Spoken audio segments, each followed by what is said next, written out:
Bonjour à tous et bienvenue sur la chaîne Arcane du Zodiaque. Je suis Laetitia, astrologue et cartomancienne, et je vous aide à naviguer dans les énergies du moment avec l'astrologie et le tirage de cartes. D'ailleurs, on se retrouve aujourd'hui pour un astro-tirage, l'astro-tirage du 29 juin au 5 juillet 2026. Et cet astro-tirage, et le concept, c'est justement d'analyser les transits astrologiques, donc ce qui se passe dans le ciel, et de rajouter en plus un petit tirage de cartes pour voir si les énergies concordent et pour avoir peut-être un peu plus de précision. Donc aujourd'hui, on va aborder cette semaine du 29 juin au 5 juillet. C'est une énorme semaine au niveau astrologique. Il va se passer énormément de choses. Elle va être bien chargée. Donc j'espère que vous êtes prêts. Déjà, on va commencer avec le lundi et le début de Mercure rétrograde. Alors je sais que ceux qui connaissent un petit peu l'astrologie vont redouter ce moment. Mercure rétro, c'est toujours, alors c'est une énergie à laquelle on est très habitué, hein, puisque Mercure rétrograde environ 3 fois par an, mais c'est toujours un moment où c'est un petit peu galère, hein, on va pas se mentir. C'est un moment où il y a pas mal de retard, il y a pas mal de bugs informatiques, de bugs dans les communications, on a du mal à s'exprimer, on a du mal à parler aux gens correctement, on a on a des rendez-vous qui s'annulent, enfin bref, il y a quand même beaucoup de choses qui bug en fait pendant cette rétrogradation de Mercure à chaque fois. Et ici, il va rétrograder dans le signe du Cancer. Le signe du Cancer, c'est un signe très émotionnel. Et ici, ce qu'on va devoir faire avec Mercure rétro en Cancer, c'est apprendre à mieux communiquer nos émotions, à mieux se rendre compte aussi de nos émotions, mieux les accepter, les accueillir. Et on va être amené à avoir peut-être des révélations, notamment au niveau familial avec le Cancer. Donc il y aura peut-être des choses qui vont ressurgir de la famille, des disputes, des tensions qui pourraient se manifester pour régler certaines choses. Mercure va rétrograder jusqu'au 26 juillet, hein, donc quasiment tout le mois de juillet et toute la saison du Cancer. Donc du coup, voilà, c'est une énergie qui va durer longtemps. C'est pas une énergie qui va durer que ce lundi. Il faut garder en tête que c'est une énergie qu'on aura pendant tout le mois de juillet quasiment. Donc voilà, bon game à tous avec ce Mercure rétro. Non, je plaisante, Mercure rétro, c'est pas une fatalité. Faut juste faire attention un petit peu à ce qu'on dit. Il faut faire attention par exemple, quand on envoie des messages, à bien tout relire. Si on doit signer des contrats, bien le lire aussi, parce qu'il peut y avoir des couacs. Donc il faut juste faire un peu plus attention à ce qu'on fait. Mais en général, ça se passe quand même relativement bien. Alors, on va du coup tirer une carte pour le lundi. Qu'est-ce que le tarot va nous rajouter pour ce lundi 29 juin? Alors, je vais mettre toutes les cartes là. Hop. Alors, pour le lundi 29 juin, eh ben, on a le pape. Le pape, c'est nous montrer qu'on est guidé, que tout se passera bien. Donc, on est sur la bonne voie. Il nous invite à nous écouter aussi au niveau intuitif. Donc, le Cancer, il est très tourné vers son intériorité, vers ses émotions. Hein. Donc, Mercure rétro en Cancer, c'est aussi savoir s'écouter et peut-être un peu moins écouter son mental, écouter un petit peu plus sa petite voix intérieure, son intuition, qui nous dit des choses. Donc ici, c'est peut-être ce qu'on peut retenir du pape. Essayez de vous écouter et et dans tous les cas, vous êtes sur le bon chemin, sur la bonne voie, et on nous invite aussi avec cette carte à avoir la foi en nous et la foi en la vie. Ensuite, le mardi, c'est une très très grosse journée puisque on a deux gros transits. On a Jupiter qui va rentrer dans le signe du Lion et on a en plus de ça une pleine lune, la pleine lune en Capricorne. Alors, Jupiter en Lion, je vais faire une vidéo complète là-dessus. D'ailleurs, sur Mercure rétro, elle est déjà sortie. Sur Jupiter, ce sera lundi. Je vais vous sortir donc une vidéo un peu plus complète pour bien expliquer de quoi parle ce transit. Mais en gros, Jupiter dans le signe du Lion, il va nous inviter à travailler sur notre estime de nous, sur le fait de prendre notre place, mais aussi ça va être un boost de créativité. C'est plutôt une bonne chose, hein, Jupiter en Lion. Alors ça dépend, pour certains signes ça va être un peu plus compliqué, mais ça je vous laisserai voir dans ma vidéo. Mais du coup, Jupiter en Lion, c'est quand même plutôt bénéfique. Jupiter va passer dans le signe du Lion pendant 1 an. Donc on a bien le temps de la sentir, cette énergie. C'est pareil, c'est pas une énergie qui aura lieu que mardi, c'est une énergie qui aura lieu pendant 1 an. Jupiter dans le signe du Lion, c'est l'expansion au niveau créativité et aussi faire attention à son ego et à travailler son estime de soi. Nous, on va quand même plus se focaliser sur la pleine lune en Capricorne parce que la pleine lune en Capricorne, pour le coup, c'est vraiment ce jour-là et bon, le jour d'avant, le jour d'après à la limite, mais pas plus. Donc c'est vraiment des énergies très condensées sur une journée. La pleine lune en Capricorne, elle nous invite à regarder un petit peu nos projets, les choses qu'on a mis en place récemment. Alors, plutôt qu'on a mis en place depuis la nouvelle lune en Capricorne, donc c'était en décembre, janvier, début janvier. Depuis début janvier, qu'est-ce qu'on a mis en place dans notre vie et qu'est-ce qui mérite d'être consolidé? Le Capricorne, c'est bâtir des bases solides, c'est consolider ses projets, c'est avancer lentement mais sûrement pour que ça dure dans le temps. Donc là, ce qu'il faut que vous regardiez, c'est qu'est-ce que vous avez entamé mais qui est encore un petit peu branlant.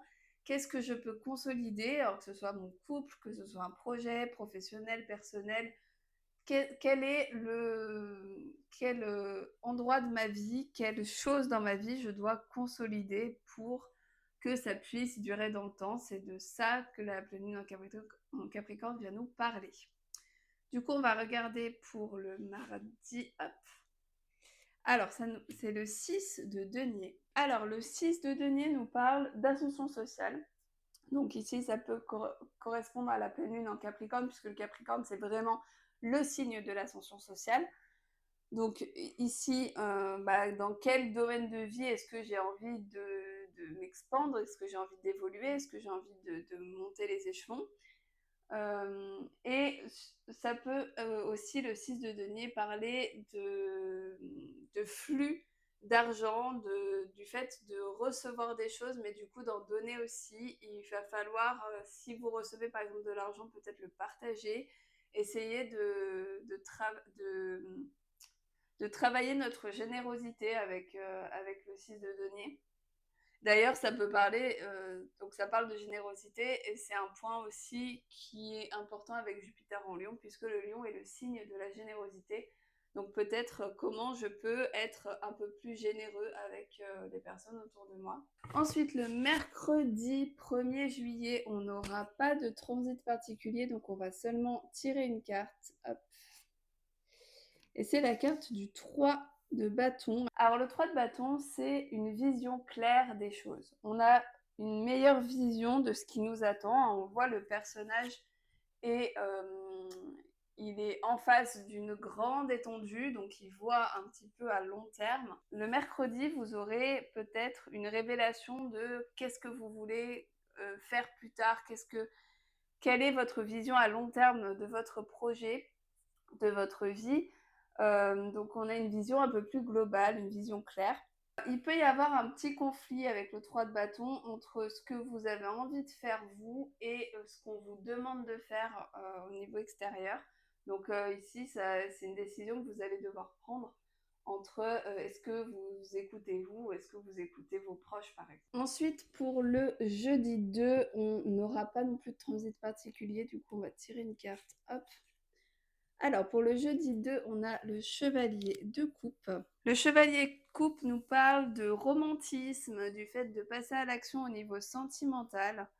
On est amené ici à être dans une phase de conquête, de séduction, donc que vous soyez célibataire ou en couple, hein, ça marche pour les deux. On est dans une phase où on a envie de plaire à l'autre, on a envie de séduire l'autre. Ça peut être aussi la conquête de quelque chose qui vous tient vraiment à cœur, hein. Les couples, c'est vraiment les choses qu'on aime.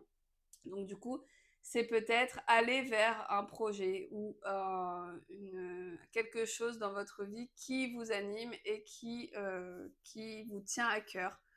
Donc ici, on est dans une énergie plutôt d'action. Attention, le chevalier de coupe, il peut être aussi assez instable. C'est une énergie qui est un petit peu instable, donc du coup faites attention, c'est peut-être une journée où vous allez être un peu dans la confusion, donc voilà, faire attention à vos énergies. Ensuite, pour le vendredi 3 juillet, on a Mars qui va se retrouver en conjonction à Uranus. Alors ça, c'est un gros transit parce que Uranus, donc vous le savez sûrement si vous écoutez mes vidéos, Uranus est rentré dans le signe des Gémeaux depuis quelques temps maintenant.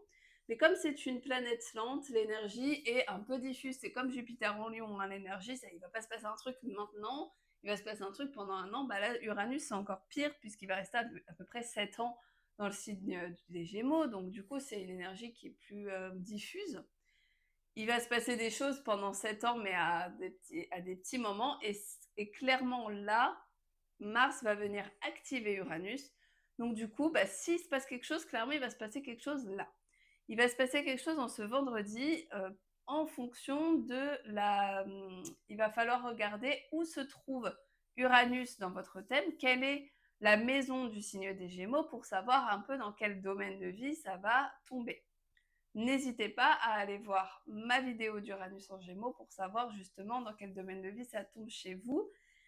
Et donc, du coup, Mars, il va venir activer Uranus. Du coup, on peut avoir des changements soudains, des surprises, quelque chose qui se passe, un événement extérieur qui va arriver dans le domaine de vie concerné dans votre thème. On va regarder du coup... Hop. Alors, on a le 5 de coupe pour ce vendredi. Alors, le 5 de coupe, il nous parle de transformer la douleur qu'on ressent, l'endroit où on se sent pas bien, en quelque chose de puissant pour avancer. Il nous dit qu'il va falloir utiliser les choses qui ne vont pas trop pour pouvoir les transformer, se donner du courage et pouvoir avancer.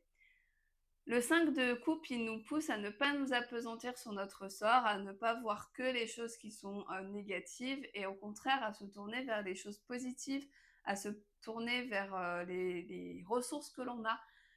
Parce qu'on le voit, hein, le personnage, il est tourné vers des coupes qui sont vides, alors qu'en fait, derrière lui, il en a 2 qui sont pleines. Donc du coup, il faut vraiment il faut croire en ses capacités de résilience et prendre conscience de ses ressources. Ici, on est vraiment dans de la transformation de la douleur et c'est marrant parce que c'est une carte qui va aller beaucoup mieux avec la carte, avec le transit qui va avoir lieu le samedi. Et du coup, on va lancer tout de suite le samedi. Le samedi 4 juillet, c'est Mars, encore lui, qui va se trouver en trigone à Pluton. Alors c'est un peu normal que la carte du vendredi nous parle de ça parce que c'est un transit qui dure 2-3 jours, hein, donc on peut déjà ressentir les effets vendredi. Mais là, du coup, ce samedi, c'est le transit qui est exact. Et du coup, Mars en trigone à Pluton. Pluton, c'est une planète de transformation qui nous aide à voir les choses qui ne vont pas chez nous et qui doivent évoluer, qui doivent changer radicalement, ou l'endroit un peu où on doit renaître. Et Mars, c'est une planète d'action. Donc, c'est une planète qui nous pousse à agir. Du coup, ici, on est censé agir pour transformer notre vie, transformer ce qui ne va pas en quelque chose de mieux. Et c'est un trigone, du coup, c'est un aspect positif. Donc, c'est quelque chose, c'est une énergie qu'on doit saisir, qu'on doit prendre au vol. C'est pas quelque chose qui va être challengeant, c'est juste une force qui va nous pousser à avancer. Du coup, ce samedi, hop, on va prendre la carte, la carte de 4 de coupe. On a beaucoup de coupes en cette fin de semaine. Donc le 4 de coupe, c'est une proposition, notamment au niveau sentimental. Alors c'est une proposition qui vient de l'extérieur et ça va être à nous de prendre la décision de l'accepter ou de la refuser. On est aussi dans une phase d'attente peut-être avec ce 4 de coupe. Donc là, c'est une décision qui doit être prise, mais pas forcément on n'est pas forcément dans l'action tout de suite. Donc ici, il faut peut-être process, hein, parce que Mars, c'est une planète d'action, mais Pluton, c'est une planète quand même assez introspective, dans le sens où elle nous aide à guérir certains trucs, certains schémas. Donc ici, peut-être qu'il faut que vous preniez un temps pour justement analyser un petit peu tout ça, process, ce qu'il faut changer dans votre vie, ce qu'il faut faire évoluer, pour pouvoir ensuite peut-être avancer, prendre une nouvelle proposition en cours. Et attention à ne pas être trop tourné vers le passé avec cette carte. C'est bien de regarder derrière soi. On est vraiment là-dedans. Là. C'est bien de regarder un peu derrière soi pour voir ce qui peut évoluer, mais il faut aussi pouvoir être déjà dans le moment présent et puis tourner vers l'avenir aussi et ne pas laisser le passé nous appesantir. Et enfin, le dimanche 5 juillet, alors on n'a pas de transit particulier, du coup on va seulement tirer une petite carte. Hop, la reine de bâton. La reine de bâton nous invite à suivre notre intuition, à être pleinement nous-mêmes. Elle a plein de charisme, de joie en elle, et du coup, on est dans une bonne énergie, mais une énergie qui nous pousse vraiment à s'écouter soi, à écouter notre intuition, écouter notre intériorité, nous écouter et ne pas être trop dans la réflexion, être un peu dans l'élan, dans la joie. Donc la reine de bâton, elle nous invite un peu à tout ça, elle nous invite vraiment à être serein. On est serein là en ce dimanche, on est plutôt dans une bonne énergie, on est dans une bonne vibe, donc il faut en profiter. Voilà pour cet astro-tirage de la semaine du 29 juin au 5 juillet. J'espère qu'il vous a plu et qu'il vous a parlé. N'hésitez pas à liker la vidéo, à vous abonner à la chaîne si mon contenu vous plaît. Si jamais vous souhaitez un tirage personnalisé ou une analyse astro, notamment par exemple sur les transits, si vous avez envie de savoir un peu ce que ça donne Jupiter en Lion pour vous, ou Mercure rétro, qu'est-ce qui va se passer pour vous sur votre thème astral, n'hésitez pas à aller en description, je vous mets tous les liens pour mes consultations, donc que ce soit les tirages de cartes ou les consultations astro. Et nous, on se retrouve bientôt pour une nouvelle vidéo. D'ici là, portez-vous bien et à bientôt.